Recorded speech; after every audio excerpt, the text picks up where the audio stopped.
Si usted ya se ha dado cuenta, durante este primer semestre estamos estudiando la Biblia a través de las biografías. Eso es una forma como podemos estudiar la Biblia, ¿cierto? Uno estudia, digamos, por libros, uno también puede hacer estudios, digamos, de teología, ¿cierto? Uno puede hacer estudios a través de la geografía, eso es una forma también de estudiar, ¿cierto? De la historia. Y otra de las formas de estudiar la palabra es también a través de la biografía.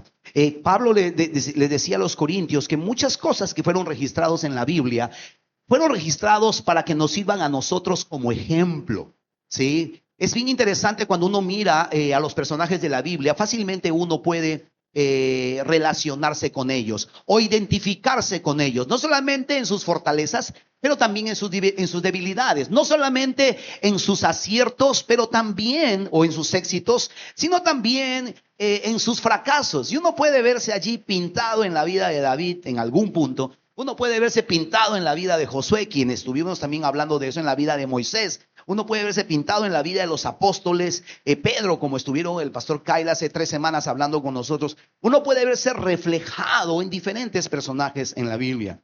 Y yo quiero prestar atención en esta mañana especialmente en un hombre del cual no se predica mucho, pero tiene un libro con su nombre en la Biblia, y ese es Nehemías. A todas las personas en general, pero en particular personas que están liderando equipos, que son personas que son líderes natos o que están al frente de equipos de trabajo, ya sea en el mundo privado, ya sea en el mundo, digamos, del gobierno, o ya sea que seas un emprendedor, un empresario, ¿cierto? O algún líder, digamos, en alguna área en la cual tú te desarrollas. Nehemías es un libro que usted tiene que leer. Nehemías es un libro que enseña muchísimo acerca de estrategias de liderazgo y da muy buenos consejos. Por supuesto, si tú eres un pastor y apuntas al ministerio y dices, yo quiero ser algún día un siervo del Señor, Nehemías es un libro al cual usted le tiene que prestar atención. Así que vamos a estar hablando de Nehemías y vamos a estar hablando de principios bíblicos para edificar la iglesia de Cristo. Ahora, voy a enfocarme o voy a tomar estos principios para hablar acerca de cómo podemos edificar la iglesia de Cristo en este tiempo. Sin embargo, tengo que adelantarle, estos son principios que se aplican de manera transversal a todas las áreas, no solamente al área de la iglesia. Por supuesto, lo que me convoca o lo que nos convoca y mi intención es poder aplicar estos principios principalmente a la iglesia. Y me interesa que la iglesia pueda saber por qué hacemos lo que hacemos y por qué hacemos ciertas decisiones de la forma como lo hacemos. Sin embargo, tú puedes recibir estos principios, pero también lo puedes aplicar a tu propia realidad. ¿Estamos allí? Así que vamos a orar y vamos a leer un pasaje que va a ser un poco extenso, pero no se asuste, es el único pasaje en el cual nos vamos a enfocar, porque de allí van a salir diferentes principios. Una vez más, a manera de introducción, perdóneme la introducción tan larga, pero es muy importante el contexto para no perder de vista la historia que vamos a leer. Por un tema de tiempo no vamos a leer desde el capítulo 1. Pero, ¿qué es lo que está pasando en este libro? Recordarles de que Nehemías vivió en el tiempo de la cautividad y él estaba en otra ciudad, estaba en otra nación, él estaba sirviendo a Artajerjes, que era el rey persa. Recuerde que habían entrado y habían destruido Jerusalén, y los judíos habían sido esparcidos por todas partes y muchos fueron llevados cautivos. Y ahora, en este contexto donde esta historia está tomando lugar, Nehemías está en la cautividad, está en el exilio. Habían unas pocas personas que habían quedado en Jerusalén y él recibe noticias de lo que está pasando en su pueblo, ¿cierto? Y él busca al Señor y él ora y empieza a desarrollar un plan estratégico para reconstruir, para ir a Jerusalén y reconstruir las murallas de Jerusalén. Él tenía que conseguir recursos, él tenía que conseguir la gente, él tenía que conseguir aliados estratégicos y lo más importante, él tenía que ponerle ruedas a sus planes, ¿cierto? Porque planes sin acción son sueños. Y eso no camina, y con sueños uno no va para ninguna parte. Todo comienza con un sueño, pero si no nos despertamos para tomar acción, lo que sea que Dios ponga en nuestro corazón simplemente quedarán como eso, como sueños. Nehemías, capítulo 4. Ese es el contexto. Nehemías, capítulo 4, y vamos ahora sí a leer esta porción de la palabra de Dios. Cuando Sanballat se enteró de que estábamos reconstruyendo la muralla, se enojó muchísimo. Se puso furioso y se burló de los judíos, diciendo ante sus amigos, los oficiales del ejército de Samaria: ¿qué creen que están haciendo este pobre y debilucho grupo de judíos? ¿Acaso creen que pueden construir la muralla en un día por tan solo ofrecer unos cuantos sacrificios? ¿Realmente creen que pueden hacer algo con piedras rescatadas de un montón de escombros y, para colmo, piedras calcinadas? Tobías, el amonita, que estaba a su lado, comentó: esta muralla se vendrá abajo si tan siquiera un zorro caminara sobre ellas. Entonces oré: escúchanos, Dios nuestro, porque se burlan de nosotros. Que sus burlas recaigan sobre sus propias cabezas y que ellos mismos sean llevados cautivos a una tierra extraña. No pases por alto su culpa, no borres sus pecados, porque han provocado tu enojo delante de los que construyen la muralla. Por fin se completó la muralla alrededor de toda la ciudad hasta la mitad de su altura, porque el pueblo había trabajado con entusiasmo. Sin embargo, cuando Sanballat, Tobías, los árabes, los amonitas y los asdodeos se enteraron de que la obra progresaba y que estaban reparando las brechas en la muralla de Jerusalén, se enfurecieron. Todos hicieron planes para venir y luchar contra Jerusalén. Se enfurecieron. Todos hicieron planes para venir, luchar contra Jerusalén y causar confusión entre nosotros. Versículos 9.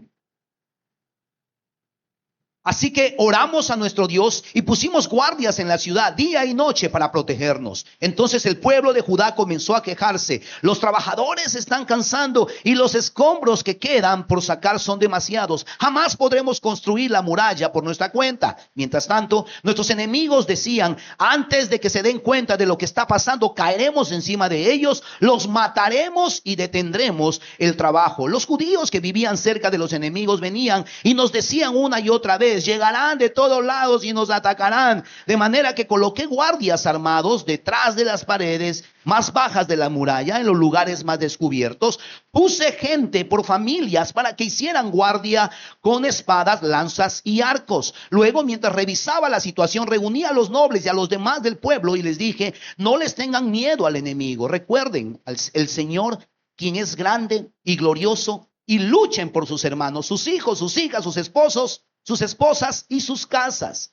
Cuando nuestros enemigos se enteraron de que conocíamos sus planes y que Dios mismo los había frustrado, todos volvimos a nuestro trabajo en la muralla. Sin embargo, de allí en adelante solo la mitad de los hombres trabajaban, mientras que la otra mitad hacía guardia con lanzas, escudos, arcos y cotas de malla. Los líderes se colocaron detrás del pueblo de Judá que edificaban la muralla. Los obreros seguían con el trabajo, sosteniendo con una mano la carga y con la otra un arma. Todos los que construían tenían una espada asegurada a su costado. El que tocaba la trompeta quedó conmigo para tocar la alarma. Entonces les expliqué a los nobles y a los oficiales y a todo el pueblo lo siguiente: la obra es muy extensa y nos encontramos muy separados unos de otros a lo largo de la muralla. Cuando oigan el sonido de la trompeta, corran al lugar donde ésta suene. Entonces nuestro Dios peleará por nosotros.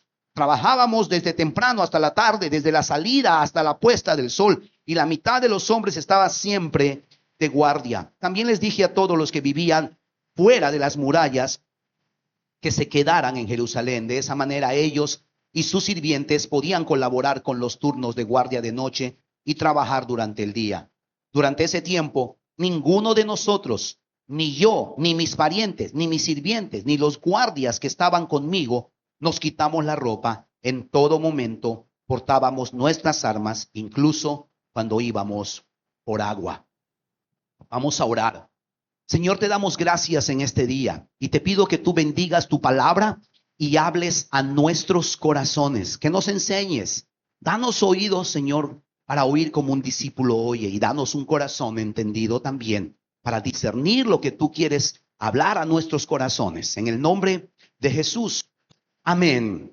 Amén. Les decía hace un momento que cada vez que uno quiere hacer una edificación o construir algo, lo que sea, cualquier proyecto, debemos considerar algunos principios. Y es de un poquito de lo que yo quiero hablar. Yo quiero hablar de estos 4 principios de construcción. Desconocer estos principios, ignorar estos principios o pasar por alto estos principios puede hacer que perdamos tiempo, que perdamos dinero y finalmente terminemos frustrados y arruinados. Cuán importante es prestarle atención a los principios que nos van a ayudar a construir cualquier proyecto en el cual nosotros estemos involucrados. Y por supuesto, como iglesia, necesitamos prestar atención a estos principios, ¿cierto?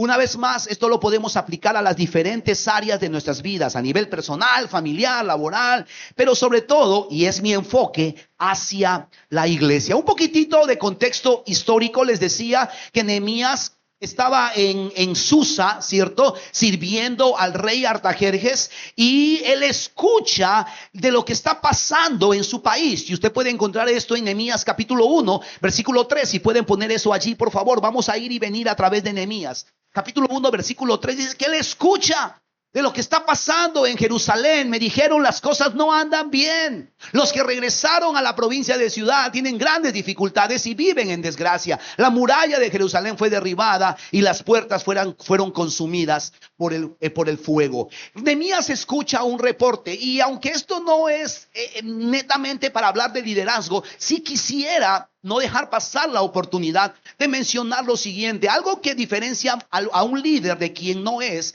que un líder no solamente, escucha lo que está pasando a su alrededor, sino es alguien que toma acción. Nehemías nos enseña eso, de la importancia de tomar acción cuando uno ve un problema. Cuando John Maxwell, que es un hombre que habla de liderazgo, él habla acerca de los diferentes niveles de liderazgo y dice que el nivel más bajo de liderazgo tiene que ver con el liderazgo posicional. Es cuando alguien tiene la posición, tiene el cargo, tiene el nombre y ejerce solamente su liderazgo desde esa posición. Pero eso es el nivel más básico del liderazgo. ¿Por qué digo esto? Porque muchas personas, ¿sí?, están esperando que les den el título, que les den el cargo, que los nombren, que los elijan para que empiecen a hacer algo. Y no hablo solamente de la iglesia, hablo incluso en nuestros centros de labores. ¿Cierto, pastor? El ventilador se ha malogrado. Ajá, ¿qué vas a hacer? Yo también tengo ojos, también he visto ese problema. Pero alguien que es líder no solamente apunta el problema, sino que toma acción por eso. No solamente me dice, pastor, la pared está manchada, sino dice, pastor, mañana voy a venir con un balde de pintura y voy a limpiar voy a pintar esa pared. Pastor, ¿qué día abre la oficina para venir y llevarme ese ventilador? Yo lo voy a arreglar o voy a mandar a arreglarlo. Eso tiene que ver con liderazgo. Ahora ya sabes por qué no te promueven en tu trabajo. Toma acción sobre los problemas que veas en tu centro de labores. Nehemías hizo eso. Él escuchó el reporte y cuando usted lee todo el libro, él tomó acción al respecto. Y eso es lo que estaba pasando. Dios puso un sentir en el corazón de Nehemías y el deseo de hacer algo. Él dijo, no me puedo quedar con los brazos cruzados. No me puedo quedar con los brazos cruzados. Cuando me nombren superintendente, presidente general, ¿cierto?, coordinador general de los ventiladores malogrados, ese día voy a empezar a hacer algo. Nunca va a pasar. Eso nunca va a pasar. Y Dios nos enseña en estos pasajes estos principios, porque enseñó a Nehemías la forma en que se debe hacer el trabajo, y hoy nos sirve como lección para aplicarlo a nuestra iglesia, pero una vez más, usted lo puede aplicar a cualquier área de su vida. Número 1, primer principio que yo encuentro aquí. Hay muchos seguramente y yo solamente quiero hablar de 4. ¿Y por qué hablar de 4? Porque somos cuadrangulares. Amén. Número 1, tiene que ver con devoción. Devoción. Antes de que usted se meta a hacer un proyecto, tiene que considerar la devoción. ¿Qué tiene que ver con el tema del liderazgo, pastor? Pues mucho, porque mire, de la devoción tiene que ver con la búsqueda de Dios en oración, que fue lo primero que hizo Nehemías. Antes de hacer cualquier plan, cualquier proyecto, uno ora, uno busca a Dios. Típicamente nosotros lo que hacemos es que primero hacemos la decisión y después nos ponemos a orar para que Diosito nos ayude. La pregunta es, y yo a veces me imagino a Dios sentado en su trono rodeado de luz, a la diestra del Padre donde está Jesús, ¿cierto? Está sentado ahí. Señor, ayúdame, Señor, mira mi proyecto. Y Jesús está, yo imagino a Dios ahí diciendo, ¿y quién pues te ha mandado a hacer eso? Yo recuerdo hace años, y fue los primeros años cuando nos casamos, mi suegro se jubiló y él estaba buscando oportunidades, ¿cierto? Y él es muy inquieto para invertir, ¿cierto? Y de pronto llega con una noticia, dice, hijita, me ha llegado una buena oportunidad de negocio, me he comprado un cerro. Había encontrado una oportunidad para comprar una mina y compró una mina con parte de su jubilación, ¿cierto? Que era ahí y puso dinero y con otros socios compraron una mina para explotar cobre. 2 minas, ¿no? Chuco 1, Chuco 2 creo que se llamaba. Me acuerdo. Y mi esposa estaba como que, papá, pero ¿cómo vas a hacer eso? Y mira, ¿qué sabes tú de mina? Tú has ido toda tu vida en la industria farmacéutica. ¿Tú qué sabes de mina? ¿Cuándo pues has ido tú allá al cerro? Que no sé qué. Hijita, ora, porque ya esa inversión se ha hecho, ¿cierto? Y nos tocó, ¿cierto? Y por la misericordia de Dios no perdió plata, ganó algo allí, pero bueno. El tema es, no, esas minas ya no tenemos, no hay herencia, así que no se alegren, por favor. No, allá no hay mina. Pero ¿cuántas veces nosotros hacemos decisiones financieras, hacemos decisiones empresariales, hacemos decisiones laborales, hacemos decisiones cuando nos vamos a casar? Pastor, ya le dije a la sierva que se case conmigo. Ore, por favor, para que me acepte. ¿Quién te manda? Primero uno ora a Dios, uno busca a Dios, ¿cierto? En oración y uno hace una decisión. Y muchas veces también, porque nosotros somos bien cristianos evangélicos, de verdad, bien evangélicos somos. Amén, dice mi esposa. Porque hacemos una decisión sin consultarle a Dios y después oramos y ayunamos. Y ayunamos 7 días. Y si no es suficiente, 40 días al estilo de Jesús. Y el ayuno y la oración, escúcheme bien, se convierte en un instrumento de extorsión para Dios. Y creemos que podemos extorsionar a Dios y doblarle el brazo con nuestros ayunos y oraciones para que Jesucito nos haga nuestro milagro. Y amados, usted antes de hacer una decisión, usted busca al Señor.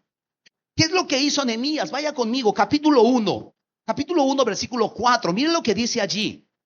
Capítulo 1, versículo 4 y 5 de Nehemías. ¿Estás conmigo allí? Qué bueno, porque los de Pública no están conmigo. Ahí estamos, ahí. Dice, cuando oí esto, me senté a llorar. De hecho, durante varios días estuve de duelo, ayuné y oré al Dios del cielo. Y capítulo 4, versículo 4, también dice lo siguiente. Entonces, cuando escucha el reporte, dice, entonces, ¿qué dice? Oré. Un líder conforme al corazón de Dios como Nehemías ora antes de hacer una decisión. Ora antes de comprometerse. Estoy orando hace meses y con mi esposa estamos orando por un proyecto que tenemos como iglesia. Estamos buscando un lugar en San Juan y tenemos posibilidades. Y estoy orando y digo, Señor, que esto no sea una trampa. Señor, danos una oportunidad. Señor, no sé de dónde va a sacar la plata. Pero Señor, confírmanos también. Pero uno ora antes de hacer una decisión para no meterse en problemas. ¿Cuántos hemos hecho decisiones sin consultar a Dios y ahora estamos pagando las consecuencias? Cualquier inversión que hacemos, ¿sí? Y no quiero sacar yo la basura del pasado.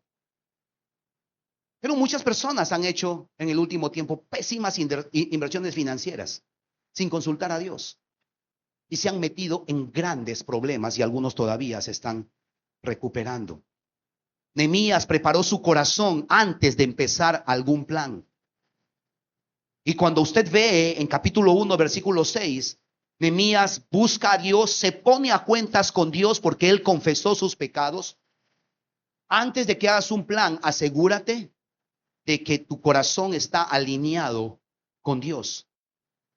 Porque Dios, por mucho que te ame y por mucho que quiera extender su misericordia, Él no puede taparse los ojos cuando hay temas no resueltos entre tú y Él. Necesitamos alinearnos con Dios. Y lo más importante, capítulo 1, versículo 9, usted necesita recibir una promesa. Y esto es algo que mi esposa siempre aconseja, bueno, o nosotros hemos aprendido a aconsejar, pero mi esposa hace mucho énfasis. Cuando las personas se mudan de ciudad, busca necesitas una promesa. Vas a emprender algo, necesitas una promesa. Vas a hacer una inversión, necesitas una promesa. Vas a emprender algo, necesitas una promesa.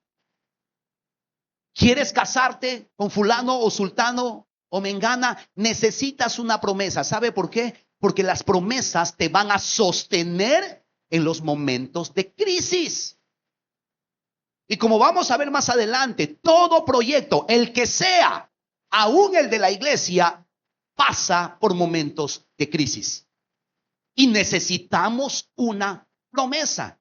En estos 20 años de ministerio, muchas veces, bueno, no muchas, algunas veces hemos querido huir por diferentes situaciones y dificultades. Pero lo que nos ha sostenido han sido las promesas de Dios. Y aunque esto le puede escandalizar, en algunos pocos momentos, mi esposa ha querido decirnos hasta aquí nomás. Ya no aguanto esta situación.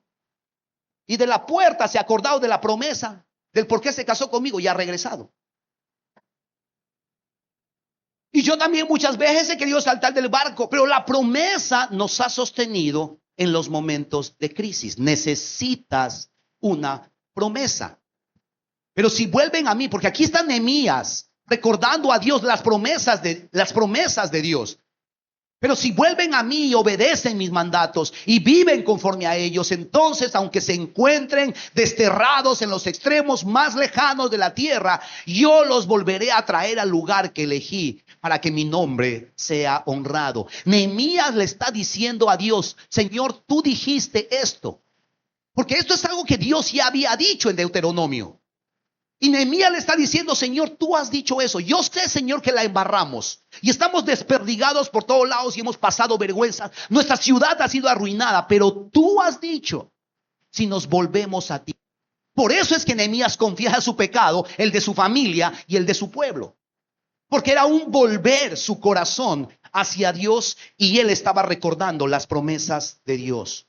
Ahora estaba él pidiendo ayuda para enfrentar las dificultades. Amado, la devoción es importante. Buscar al Señor en oración antes de cualquier proyecto. Muchas personas que están aquí están en transición y están haciendo planes y están construyendo cosas para su futuro en las diferentes áreas. Amados, busque a Dios en oración antes de seguir con sus planes y antes de tomar decisiones. Número 2. El segundo principio tiene que ver con el discernimiento. Esto tiene que ver con el discernimiento. Me refiero, es importante entender que va a haber oposición. Versículo 1 del capítulo 4. Mire lo que dice allí. Habla de un personaje que vamos a ver más adelante, que tiene es un personaje muy simbólico. Cuando Sanbalat se enteró de que estábamos reconstruyendo la muralla, se enojó muchísimo. Se puso furioso y se burló de los judíos. Seguimos por favor hasta el 4.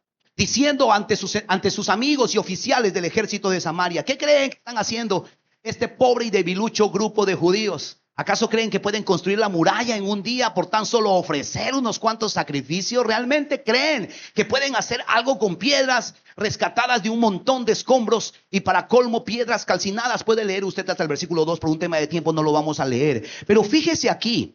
Aquí nosotros vemos oposición, y no solamente de Sanbalat, sino también de Tobías, de los árabes, y como dice más adelante, también incluso, ahorita le digo este nombrecito, de los asdodeos. Y todos estos representan oposición a tu proyecto. ¿Saben? La iglesia va a experimentar oposición. Toda vez que la iglesia quiere avanzar, toda vez que el reino de Dios quiere avanzar, va a haber oposición de todo tipo. Cada vez que usted se involucra en las cosas de Dios, usted va a experimentar oposición. Sanballat es uno de esos personajes que representa esto. La palabra de Dios nos enseña en Efesios capítulo 6, versículo 12, que nuestra lucha es espiritual y que no es contra carne ni sangre. Nuestra lucha es espiritual y debemos pelear la batalla con armas espirituales. La oración es una de ellas.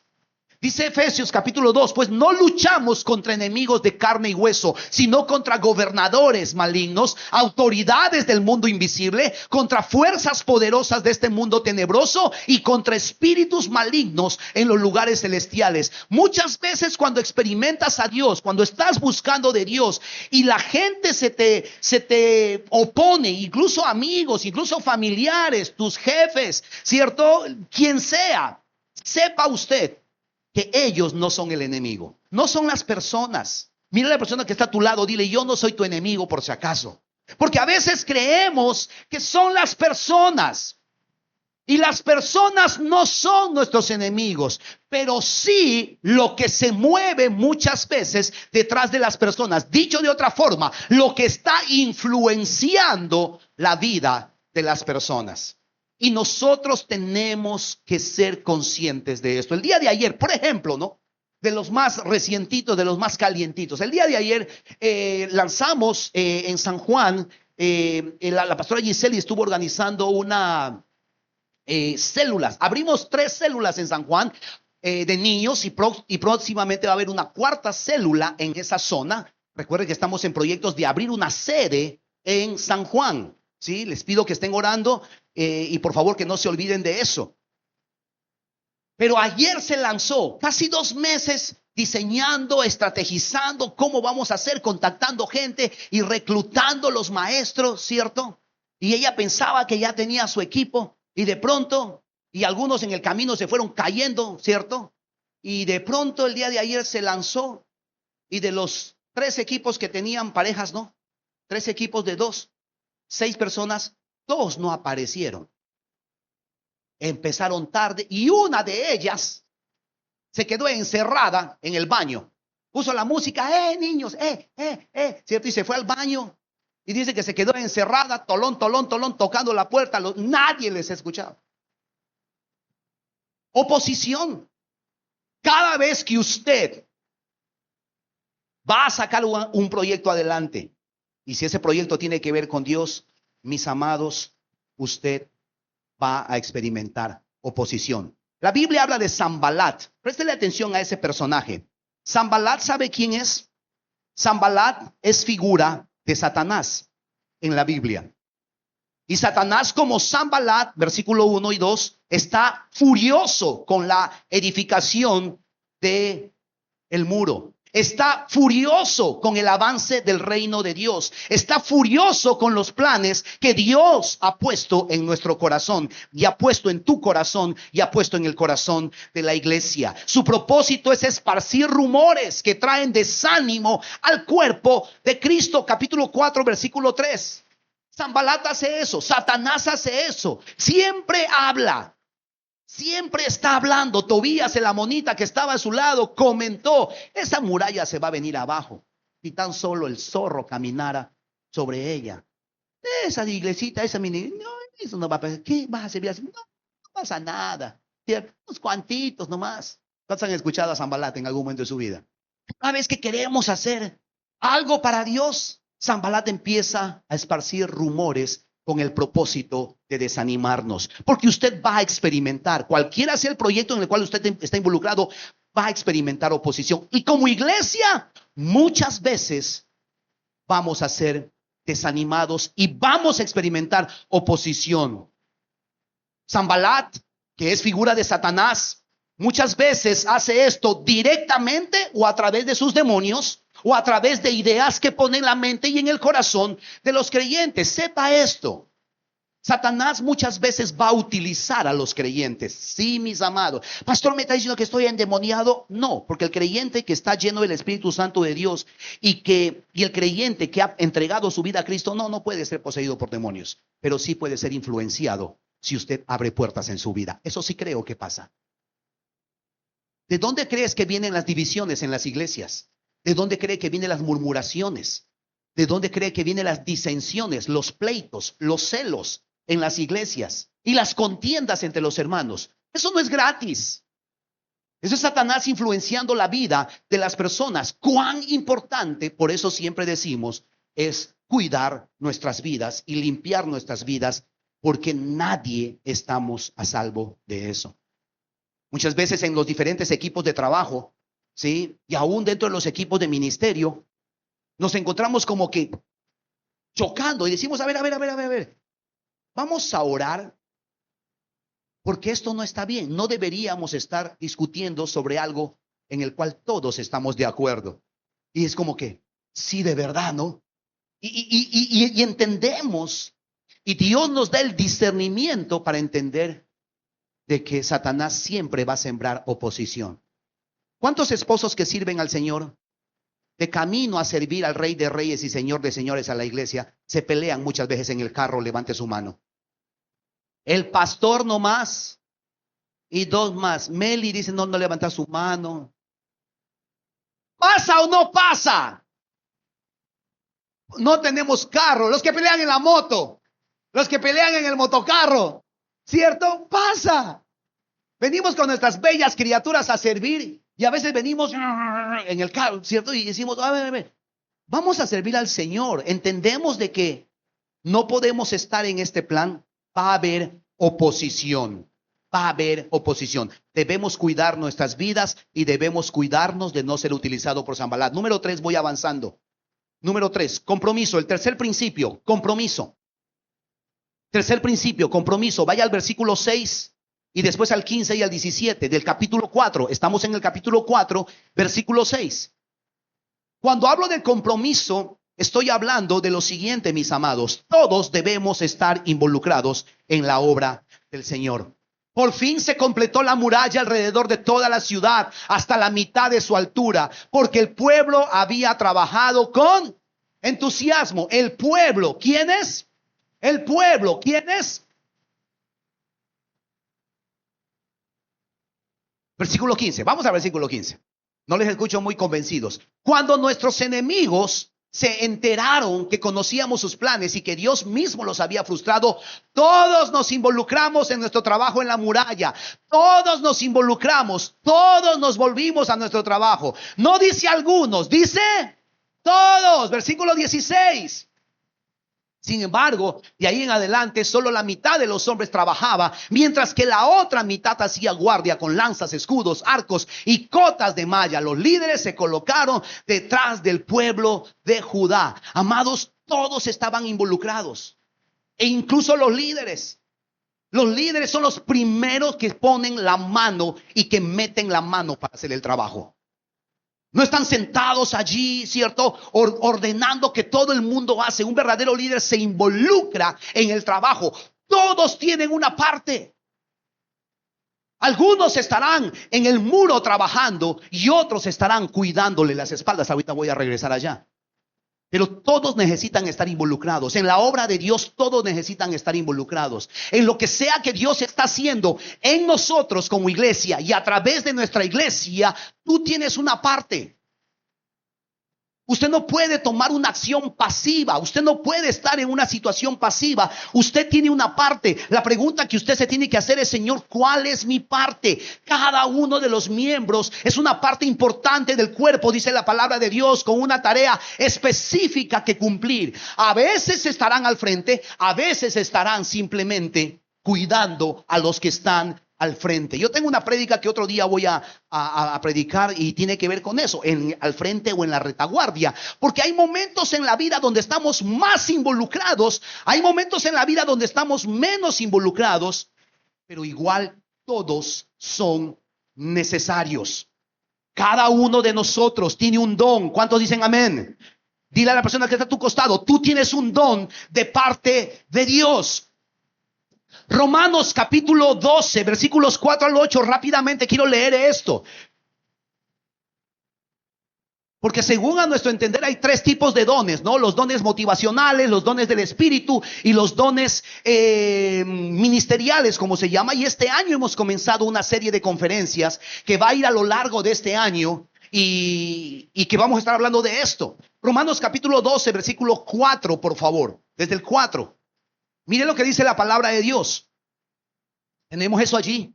Dice, así como nuestro cuerpo tiene muchas partes y cada parte tiene una función específica, versículo 5, el cuerpo de Cristo también. Nosotros somos las diversas partes de un solo cuerpo y nos pertenecemos unos a otros. Versículo 6, Dios en su gracia nos ha dado dones diferentes para hacer bien determinadas cosas. Solamente quiero detenerme aquí. Cada uno de nosotros puede hacer una cosa bien. No importa qué tan capo. Y hay líderes y hay personas que son muy carismáticas y que son súper capos. Tienen buen entrenamiento. Pero no importa qué tan capos sean, no pueden hacer las cosas solos. Y usted puede hacer bien una sola cosa. Si es bueno, dos. Si es capo, hasta tres. Pero no es experto en todo. Y eso es lo que está diciendo Romanos. Por lo tanto, sabiendo eso, entendiendo esta realidad, si Dios te dio la capacidad de profetizar, habla con toda fe que Dios te haya concedido. Versículo 7. Si tu don es servir a otros, ¿cuántos dicen, ay, me encanta servir? ¿Cuántos dicen amén? Sírvelos bien, no de mala gana, sírvelos bien, con excelencia. Si eres maestro, enseña bien, prepárate. Siguiente. Si tu don consiste en animar a otros, en la Reina Valera dice exhortar. Y quiero aquí hacer un paréntesis, una palabra mal interpretada. Ay, yo sí soy exhortador, pastor. Me gusta reñirle a la gente. No, joven. No, amigo. No, amiga. Exhortar tiene que ver con animar, con dar ánimo. Ay, yo pensaba que era reñir. Ay, no, entonces no es mi don. A mí me gusta reñir a la gente. Arrepiéntete. Si tu don consiste en animar a otros, anímalos. Si tu don es dar, hazlo con generosidad. ¿Usted sabía que el dar es un don? Algunas personas dicen, ay, yo solamente colaboro con la iglesia nomás. Me siento mal, me siento pagano, porque solamente pago, no digo, porque yo solamente doy. Pero el dar también es un don espiritual. Y de hecho, el dar es tan espiritual como hablar en lenguas o profetizar. Y Dios no hace diferencia de esos dones. Si Dios te ha dado la capacidad de liderar, toma la responsabilidad en serio. Y si tienes el don de mostrar bondad a otros, hazlo con gusto. Una vez más, aquí está hablando de los dones funcionando. Primera de Corintios, capítulo 12, versículo 12. Primera de Corintios, capítulo 12, versículo 12. También nos enseña lo siguiente. Cuando habla de los dones espirituales, el cuerpo tiene muchas partes, pero las muchas partes forman un cuerpo entero, perdón. Lo mismo sucede con el cuerpo de Cristo. Y Efesios capítulo 4, versículos 11, está hablando de lo que se conoce como el ministerio quíntuple o los dones ministeriales. Ahora bien, Cristo dio los siguientes dones a la iglesia. O sea, estos están presentes en la iglesia. ¿Cuáles son esos dones, pastor? Apóstoles, los profetas, evangelistas, pastores, maestros. Y todos esos dones, versículo 12, Dios los ha puesto en la iglesia. ¿Para qué? Versículo 12. No le distraigan al de la computadora, por favor. Gracias. Ellos tienen la responsabilidad de preparar al pueblo de Dios para que lleve a cargo la obra de Dios y edifique la iglesia, es decir, el cuerpo de Cristo. Amados, es muy sencillo mi punto. La obra de Dios, la iglesia, necesita el compromiso de todos. Todos deben estar involucrados. Todos tenemos algo que dar. Dios nos ha dado dones, regalos que hemos recibido de parte de Él para servir mejor a la iglesia y a los propósitos del reino de Dios. Esta obra es demasiado grande para hacerlo solo. Lo que Dios quiere hacer en la iglesia y a través de la iglesia es demasiado grande para lograrlo solo. Y existen tres tipos de trabajadores, rápidamente, permítame explicarle. Tres tipos de trabajadores. Y usted es uno de ellos. Es posible que usted sea dos de estos tipos de trabajadores. Algunos de pronto son tres. Pero por lo menos usted es uno de estos. El primero, los que edifican. ¿Quiénes son los que edifican? Los que están al frente, los que están haciendo la chamba, los que están poniendo los ladrillos en el muro, los que están orando, los que están evangelizando, están orando por enfermos, están sirviendo en las mini iglesias, están sirviendo en las células, están sirviendo en los niños, están sirviendo discipulando, los que van a dar filtros de agua en las calles o en los ríos, los que están haciendo el trabajo ministerial práctico. Esos son los que están al frente. Esos son ese tipo de edificadores, los que están al frente. Pero hay un segundo grupo, que son los guerreros de oración. Son estos que la Biblia dice: ven, Junior, por favor, ponte allá en el muro. ¿Sí? Lo que sea que estés haciendo en el muro, ¿cierto? Unos son los que edifican y el segundo grupo son los guerreros de oración. Son los que están protegiéndolos a ellos. Lo voy a decir una vez más. Son los que están protegiéndolos a ellos. Estoy aprovechando. Son los que están con las espadas, con las lanzas, con las cotas de malla, viendo los peligros. Chambea, pues, hermano. Mientras él está en la obra, yo estoy orando, cuidando sus espaldas, mirando y advirtiendo los peligros para que él pueda trabajar tranquilo. Él hace su chamba, yo hago la mía. Pero hay un tercer grupo de trabajadores. Y quiero leer en el capítulo 2, versículos 7 y 8. Nehemías, capítulo 2, versículos 7 y 8. ¿Tenemos eso ahí? Voy a buscarlo acá. Me he agitado, me he cansado. No he hecho cardio esta semana. Ay, me ha faltado el cardio de jueves. Agua, sí, gracias. Nehemías 2:7 dice: además le dijo al rey: si el rey le agrada, permítame llevar cartas dirigidas a los gobernadores de la provincia del occidente del río Éufrates, indicándoles que me permitan viajar sin peligro por sus territorios de camino a Judá. Versículo 8. Además, le ruego, este es Nehemías intercediendo ante el rey, que me dé una carta dirigida a Asaf, el encargado del bosque del rey, con instrucciones de suministrarme madera. La necesitaré para hacer vigas para las puertas de la fortaleza del templo, para las murallas de la ciudad y para mi propia casa. Entonces el rey me concedió estas peticiones, porque la bondadosa mano de Dios estaba sobre mí. ¿Sabe cuál es el tercer grupo de trabajadores? Los que proveen. Son las personas que proveen para que la obra sea hecha. Hay personas que están al frente. Hay personas que están orando. Pero hay personas que también están dando. Alguien dijo alguna vez que la obra de Dios se hace con los pies de los que van. La obra de Dios se hace con las rodillas de los que oran y se hace con las manos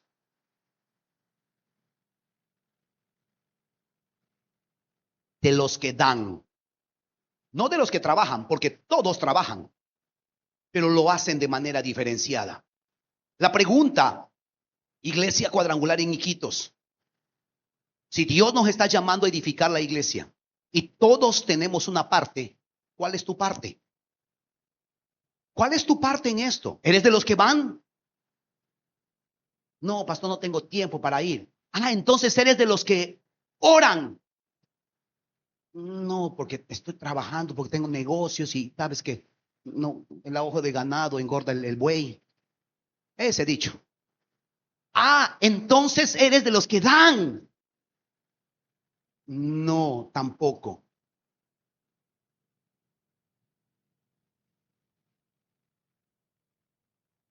La pregunta se cae de madura. Y no quiero ser grosero, porque no voy a decir qué haces aquí. Pero sí voy a decir, ¿cuál es tu parte? ¿Cuál es nuestra parte? Porque acabamos de establecer que Dios ha dado dones a todos. Y esos dones no son para ti. Y otro día vamos a hablar de eso, de mayordomía. Pero Dios nos va a llamar a cuentas. Y vamos a dar cuentas por aquello que Dios nos ha dado para administrar. Todos deben estar involucrados, no algunos. No todos están llamados a servir, a ser pastores, plantar iglesias, ir a las células. No todos. Muchos, pero no todos. No todos están llamados para orar. Me refiero a interceder, pelear espiritualmente. No todos. Y es verdad, no todos están llamados para dar. Pero ¿cuál es nuestra parte? ¿Cuál es nuestra parte? Otro día voy a hablar acerca de reyes y sacerdotes, porque la Biblia habla que Dios ha establecido reyes y sacerdotes. Los sacerdotes son los que administran las cosas espirituales y los reyes son los que proveen para que las cosas espirituales y las cosas de Dios y la adoración nunca cese en la casa de Dios. Número 4, y termino con esto. Unidad. Unidad. Termino con esto. Unidad. Dijimos que para edificar la iglesia de Cristo necesitamos ¿qué cosa? Devoción, buscar a Dios. Necesitamos discernimiento, entender que va a haber oposición. Necesitamos compromiso, todos debemos estar involucrados. Y necesitamos ¿qué cosa? Unidad. Y esto tiene que ver con aprender a cuidarnos las espaldas los unos a los otros. Versículos 18 y 21, termino con este pasaje. Y no voy a profundizar mucho en esto porque hace 2 semanas hablamos de Caín y Abel. Y lanzamos esta pregunta: ¿soy yo el guardián de mi hermano? Y este mensaje tiene que ver con unidad, con cuidarnos unos a otros, orar los unos por los otros, exhortarnos unos a otros, llevar nuestras cargas unos a otros y también animarnos unos a otros, enseñarnos unos a otros. Y esto tiene que ver, mis amados, con unidad. Todos los que construían tenían una espada asegurada al costado. El que tocaba la trompeta quedaba conmigo para tocar la alarma. Versículo 19, rapidito por favor. Entonces les expliqué a los nobles, a los oficiales y a todo el pueblo lo siguiente: la obra es muy extensa y nos encontramos muy separados unos de otros a lo largo de la muralla. Versículo 20. Cuando oigan el sonido de la trompeta, corran hacia el lugar donde ésta se une. Entonces nuestro Dios peleará por nosotros. Versículo 21. Trabajamos desde temprano hasta tarde, desde la salida hasta la puesta del sol. Y la mitad de los hombres estaban siempre de guardia. Y esto habla de unidad. Cuán importante, mis amados, es cuidarnos los unos a los otros. Mateo capítulo 12, versículo 25 establece un principio: una casa dividida nunca va a prosperar. En cualquier proyecto que tú estés involucrado, especialmente si estás involucrado en la obra de Dios, sirviendo en la iglesia, necesitamos estar en unidad. Y unidad no es pensar, digamos, y estar todos formateados de la misma manera. La unidad tiene que ver con estar de acuerdo en cosas que son fundamentales. En lo que no son fundamentales vamos a diferir. Y aquí entre nos, mi esposa, ¿cierto? Hay cosas en las cuales todavía no nos ponemos de acuerdo. Cristo sigue haciendo la obra entre nosotros. Pero lo fundamental estamos completamente de acuerdo. Ella tiene sus formas, yo tengo las mías. Y tú tendrás las tuyas. Pero a pesar de eso, deponemos nuestra opinión porque todos estamos persiguiendo una misma meta. Aquellos que son jefes, aquellos que tienen personas a sus cargos, aquellos que tienen empresas, necesitas trabajar en la unidad de tu equipo. Porque una casa dividida no puede prosperar. No puedes tener Judas en tu equipo. Una casa dividida nunca va a prosperar.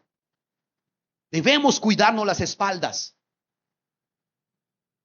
No debes permitir que alguien esté hablando mal o, como se dice, apuñalándole en la espalda a otro miembro de tu equipo. Y eso no podemos permitir entre la iglesia. Y mucho menos si es que están hablando mal del liderazgo. Peor. ¿Por qué? Porque eso genera división. ¿Tienes preguntas? ¿Tienes dudas? Ve y pregunta directamente. Pero no mandes recados, no mandes mensajes. Y si alguien te está hablando mal de otra persona, hermano, te acompaño para que le digas a ella: yo no soy tacho de basura, yo no puedo recibir tus dolores, tus prejuicios, tus enemistades. Es un tema entre tú y tú, soluciónenlo, no me metan a mí porque después yo voy a estar molesto con él. No me metas en tus problemas. Soluciónalos. Mi esposa decía una cosa que es fundamental. Entre hermanos no tenemos mucha opción. Y entre cristianos peor. ¿Sabe por qué? Porque Dios nos llama a perdonar y a reconciliar. Y en 2 semanas más va a haber la Santa Cena. Y seguramente el pastor va a decir, vaya y acércate al hermano que estás peleado. Ah, ve, te quiero ver.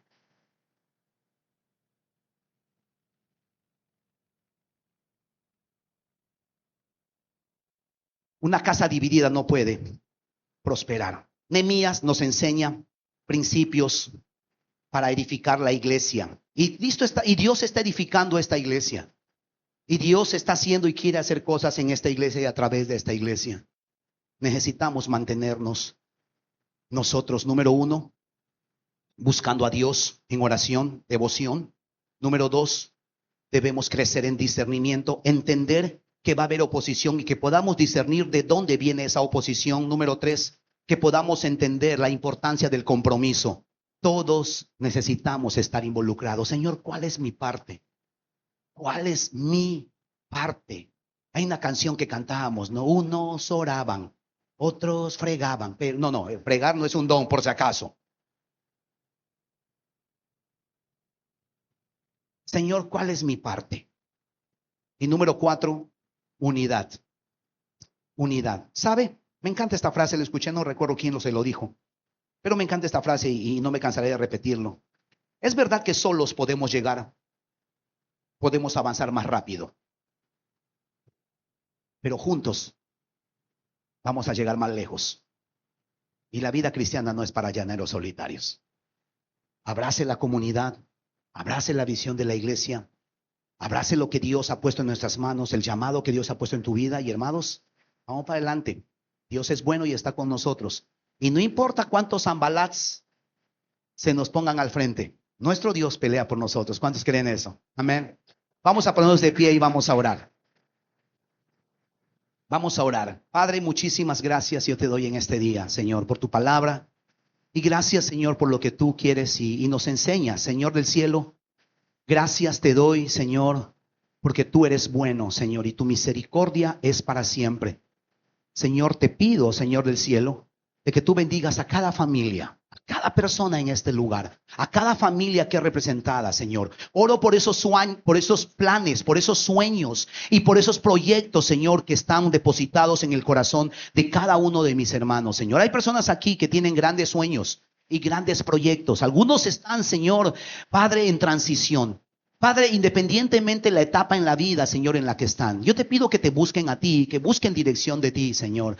Te pido, Señor, que puedan, Señor, comprometerse con todo, que puedan discernir, Señor, Padre, los diferentes momentos de oposición. Pero pido por sobre todas las cosas, Señor, que puedan estar en unidad. Pido por esos matrimonios, Señor Jesús, que puedan estar unidos, Señor, en medio de esos proyectos y que puedan caminar en esa unidad. Bendigo a tu iglesia, los sueños y planes que has puesto, Señor, en esta iglesia y en este liderazgo, en el nombre de Cristo Jesús. Amén. Amén. Amados, que Dios les bendiga.